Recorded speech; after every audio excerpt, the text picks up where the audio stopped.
আসসালামু আলাইকুম। আজকে আমরা নবম দশম শ্রেণীর সাধারণ গণিতের সমাধানতার ধারাবাহিক ক্লাসের আয়োজনে আমরা উদাহরণ 3 নম্বরটা সমাধান করব। তো এই টাইপের কোয়েশ্চেন সচরাচর আমাদের সংক্ষিপ্ততে আসতে পারে অথবা আমাদের এমসিকিউতে আসতে পারে, খুব ইম্পর্টেন্ট বলা যায়।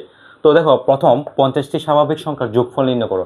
এভাবে যখন 50টি স্বাভাবিক সংখ্যা বলতে পারে, 60টি স্বাভাবিক সংখ্যা বলতে পারে, 70টি বা 100টি স্বাভাবিক সংখ্যার যোগফল বলতে পারে, জাস্ট আমরা একটা সূত্রের মাধ্যমে এটা সহজে কয়েক সেকেন্ডে সমাধান করতে পারি। তো আমাদেরকে যখন বলবে 50টি এবং যখন স্বাভাবিক সংখ্যার যোগফল বলবে তখন এই যে সংখ্যা দেওয়া থাকবে ওই সংখ্যাকে আমি ভাববো মনে মনে এন।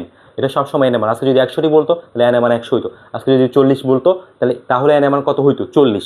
তো এই জন্য আমাদের একটা সূত্র বা একটা ফর্মুলা জানা লাগবে, সেটা আমরা লিখতে পারি, আমরা সমাধান করতে পারি এভাবে।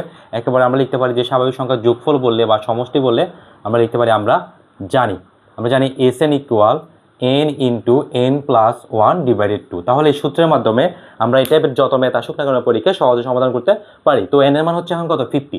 তাহলে এখানে S50 হবে, তো আমরা লিখতে পারি S50 এখানে। তো S50, এটা হচ্ছে S50। তো আমরা এখানে n এর মান বসাবো। n এর মান হচ্ছে কত বলছিলাম আমরা? 50। 50 দিব, এরপর ব্রেকেট দিব। একইভাবে n এর মান হচ্ছে কত? 50। আমরা 50 লিখবো, প্লাস 1 দিব, ব্রেকেট দিব, ভাগ করে দিব 2। তবে এখানে একটু কাজ করবো, আমরা 50 লিখে দিব ফার্স্টে। 50-র সাথে এটা কিসের রিলেটেড? গুণের। ব্রেকেট মানে কি বোঝাচ্ছে? গুণ। আমরা একটা গুণ দিব, 50-র সাথে যদি 1 যোগ করি 51 হচ্ছে আমাদের। কত হচ্ছে? 51। ভাগ করে দেওয়া আছে 2। ঠিক আছে।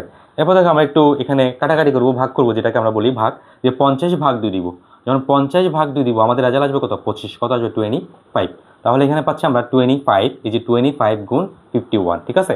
তো আমরা যদি এই দুইটা গুণ করলে আমাদের রেজাল্ট আসবে 1 2। আমরা একটু গুণ করি দেখি এখানে 51-এর সাথে আমরা কত গুণ করবো? 51-এর সাথে 25 গুণ করবো আমরা। তাহলে গুণ করি, 5 একে 5, 5 5-এ কত? 25। গুণ দাও, 2 একে 2, 5 দুগুণা 10।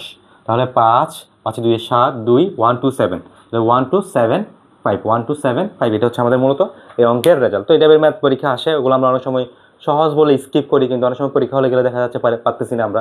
এই জন্য কোনোটা স্কিপ করা যাবে না, এগুলো পরীক্ষার জন্য খুব ইম্পর্টেন্ট বলে দিই।